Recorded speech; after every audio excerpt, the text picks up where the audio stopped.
3 days before my daughter's wedding, I went to the salon to have my hair done. It was a private appointment. The stylist had closed off the VIP wing for me, soft music playing, champagne chilling in a silver bucket beside my chair. In 3 days, my only child, Alice, would marry Mark, the charming, attentive, perfectly polished fiancé who had convinced us all he adored her. I remember thinking how lucky we were. Halfway through my appointment, I heard laughter from the other side of the partition. The VIP room wasn't fully soundproof. I wasn't trying to eavesdrop, but when someone speaks loudly enough, truth forces its way into your ears.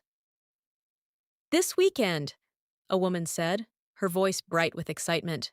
"Mark is getting married." Her friend gasped.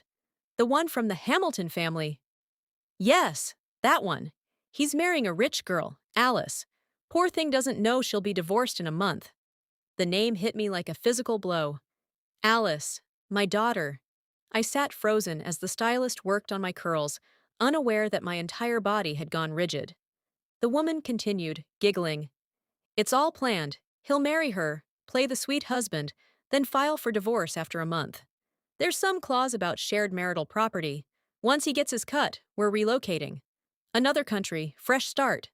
Her friend whispered. "That's wicked." She laughed again. "It's survival. He deserves better than that spoiled girl anyway." My hands were trembling, but my face remained composed. Years of high society training taught me how to keep a calm exterior while storms raged inside. Mark. That boy had sat at my table, drank my wine, called me mother, promised to protect my daughter. And now I was listening to his real wife, because there was no doubt in my mind that planned. By the time I reached home, I had 3 objectives: confirm the truth, protect my daughter, destroy them publicly. Within an hour, my lawyer was seated in my study. Discreet investigation, I instructed. Mark, financial records, marital history, everything.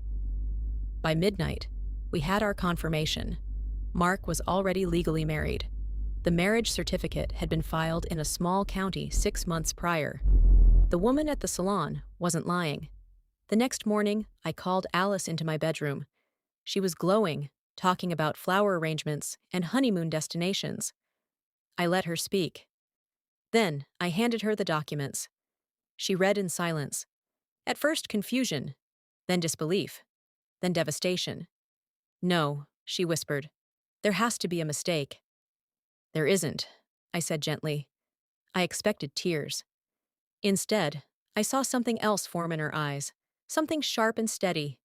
"He wanted to use us?" she asked quietly. "Yes." She folded the papers carefully. "Then let's use him." That was when I knew my daughter was truly mine. We did not cancel the wedding. We expanded it. If Mark wanted wealth, we would give him a spectacle. By that evening, my team had adjusted the program schedule. Invitations were reprinted with an added note: a special presentation honoring truth and family. On the wedding day, the church was filled beyond capacity. Business partners, society elites, extended family, cameras.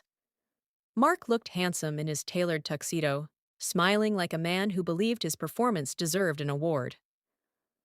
Alice walked down the aisle, radiant, composed, breathtaking. The ceremony began. When it was time for vows, Mark went first. He spoke beautifully, about loyalty, forever, destiny. The hypocrisy was almost impressive. When it was Alice's turn, she held the microphone gently. "Before I make my vows," she said sweetly, "I'd like to share something." The projector screen behind the altar flickered on. A scanned copy of a marriage certificate appeared.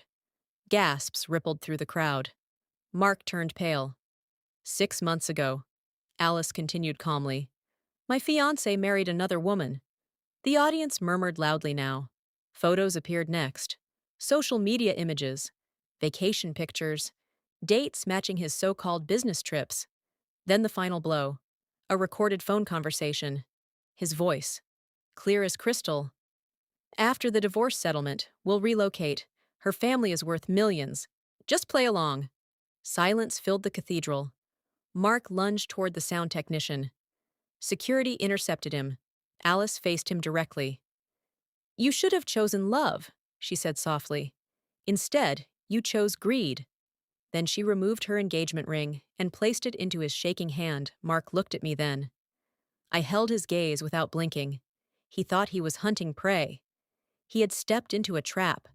The police escorted him out before the service ended. The press had already been alerted anonymously. By evening, his face was everywhere. Bigamist, fraudster. And as I stood in my garden the next morning, I realized something: they wanted our wealth. Instead, they received ruin.